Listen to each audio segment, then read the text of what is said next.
What scares you?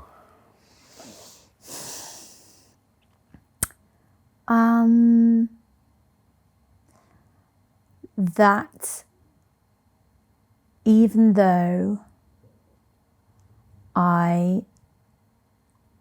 the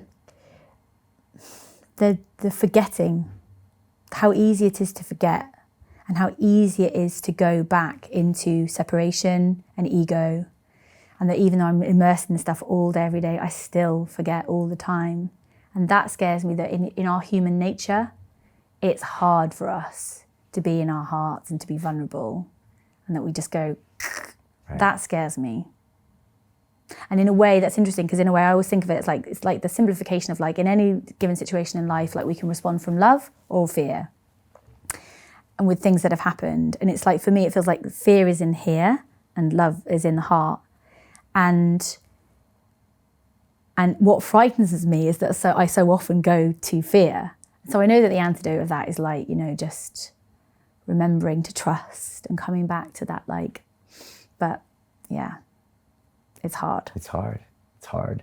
It's hard when you're in a city, when you're a mother, when you have deadlines, when you're trying to get research published. Yeah. It's hard, but it's so important, isn't it? Yeah. Even when you talk about it, it's hard to remember sometimes. It's hard to remember. Trust. I was showing you the movie posters outside in the first movie we did with Dorian Yates, the bodybuilder who talked about DMT some 7 years ago. I was in my brain and I was like, we're going to come down. Are you sure you can be ready on this date? We're going to bring all these cameras. And I kept sending him email after email because it's the first time we ever done this. Yeah. And it was a lot of money for us to go down there. And then he wrote back one word. He said, trust. And I was just thank you, Dorian. Yeah. Yes.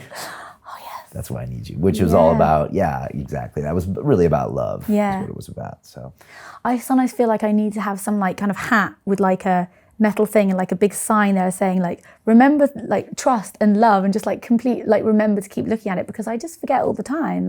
I know to trust. I know that things are evolving and they're moving, and that whatever's happening in our current situation, that there's a process of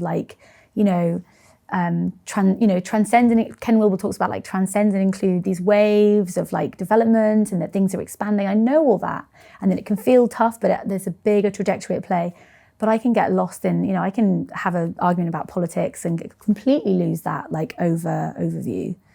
Yeah. And sometimes you need that side of you. Yeah. I mean, I had Graham Hancock in here, and Michael Pollan was sitting there, and he said the ego got the book done. Yeah. Yes. So there's something to that too, isn't there?